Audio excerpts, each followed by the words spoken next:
40 Years a Prisoner is a feature documentary that's going to premiere on HBO, and it chronicles one of the most controversial shootouts in American history, the 1978 police raid on the radical Back to Nature group MOVE by the Philadelphia Police Department. Here to talk about it is Mike Africa Jr., the son of two MOVE members who are still in prison, and the director, Tommy Oliver. Good morning, gentlemen. Morning. Good morning. Morning. Mike, let me start with you because everything starts with you. Where did the idea from? How did you decide I really want to find out what's going on? Well, I was born into this organization, this of amazing people, and as a child, I mean, my grandmother, she didn't tell me that why my parents were in prison. She just took me to visit them, and as a kid growing up in Philadelphia, I knew about a lot of the things that were happening in the city, but I didn't really know how I was affected by it, like intimately. But when Ramona Africa took me with her to speak about issues and talk about the history of Move, I was learning about my family as the audiences were learning about my family. And ever since then, I was 13, 14 years old. I just wanted to do something about it. I was always kept around the information and as it circulated. And Ramona pushed me and she taught me and she groomed me. And, I stayed with it. And here we are now. You know, thinking about what's going on today and what happened back in 1978, Tommy, I'm going to direct this at you. Do you see a huge difference in the atmosphere out there in the U.S.?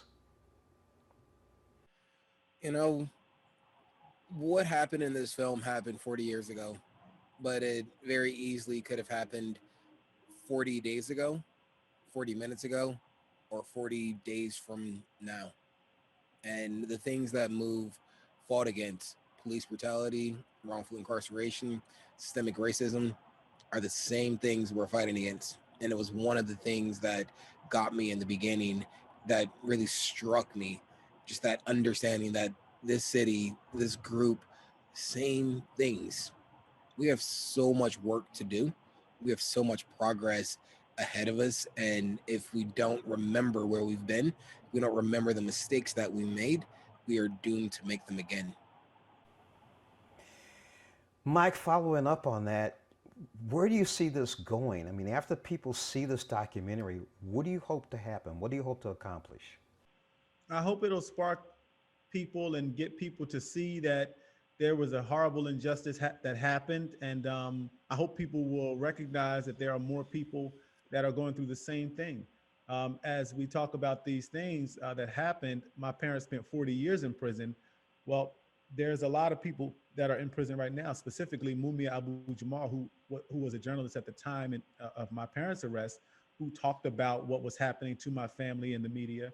And he became a target and he's been in prison for nearly 40 years himself. So I want people to know that there are a lot of other people that are going through the same thing. There are a lot of kids that are 40 and 50 years old now that are trying to get their parents out of prison.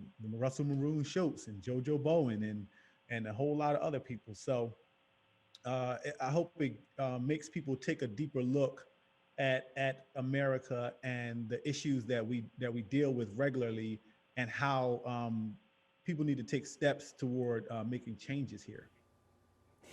You know, you're talking about changes, and Tommy mentioned it earlier that you got to know what your past was like so you can move ahead in the future. Do you really believe, and this is a question for both of you, do you really believe, especially in the African American community, that they really understand their history, and are they making the changes to make those changes so things get better for our community? Well, I think that's one of the issues that we have to deal with.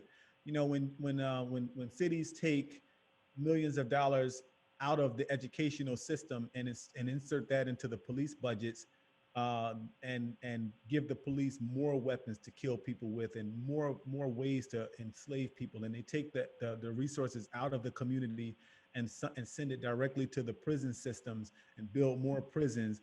And that definitely is a problem.